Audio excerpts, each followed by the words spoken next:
ये कार्यक्रम पूरे दुनिया में दिखाया जा रहा है और उसके तहत हर जगह पर, हर गांव में, हर जिले में कार्यक्रम लिए जा रहे हैं।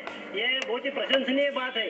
लेकिन ये जो प्रश्न अभी मुझे आया है लॉर्ड बुद्धा की तरफ से, ये प्रश्न उत्तर लोगों को, बहुजनों को और जो भी समता की विचारधारा मानने वाले लोग हैं, उनको इसका जवाब मालूम नहीं है। इसलिए ये लॉर्ड बुद्धा टीवी का मैं धन्यवाद देता हूँ।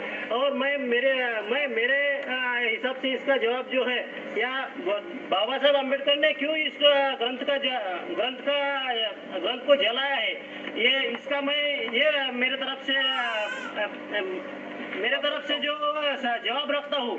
बाबा साहब अम्बेडकर का जन्म जो हुआ था 14 अप्रैल 1951, लेकिन उसके बाद बाबा साहब अम्बेडकर ने बड़े शिक्षा लेके बहुत सारे साल तो शिक्षा में गए उनके।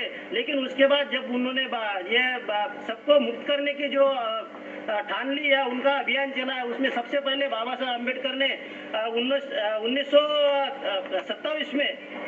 1927 में ये जो कार्यक्रम चलाने का अभियान चालू किया, तो ये परिषद ली वहाँ मार्ड में बाबा साहब अम्बेडकर ने ये परिषद के माध्यम से सबको आगाह करके ये मनुस्मृति जो है, मनुस्मृति में अभी हमारे मित्र सोनू साहब ने बताया है, सबको मालूम है, ये जो 4 वर्ण व्यवस्था थी, ब्राह्मण, क्षत्रिय, वैश्य, शूद्र, ये व्यवस्था जो थी, उसके बाद में भी अति शूद्र और महिलाओं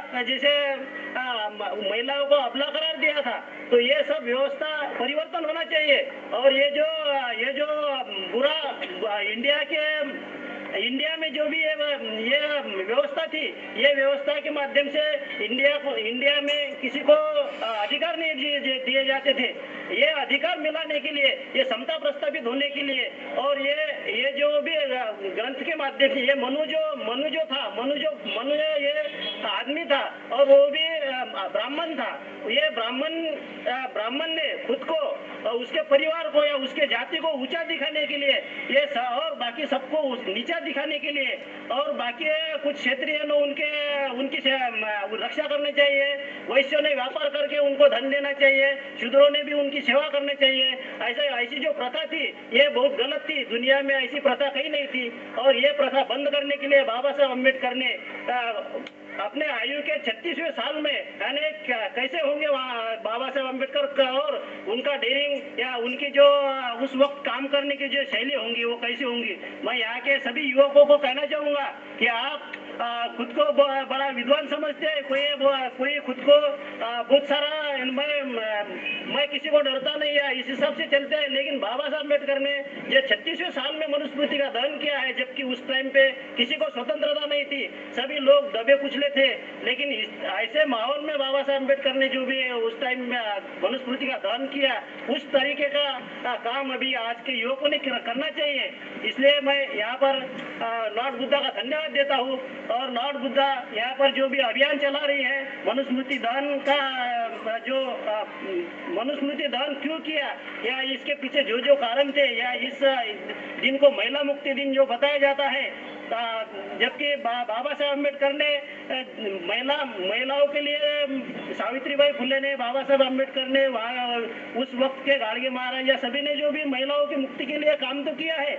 लेकिन बाबा साहब अम्बेडकर ने इस कॉन्स्टिट्यूशन के माध्यम से जो भी महिलाओं को मुक्ति देने का काम किया था, लेकिन उस पर रोक लगा दी थी कि मंडल आयोग के माध्यम से उसको सॉल्व करने का भी प्रयास किया गया। लेकिन भारत स्वतंत्र, इंडिया अपना स्वतंत्र होने के बावजूद भी ये महिलाओं को स्वतंत्रता नहीं दी जा सकती थी।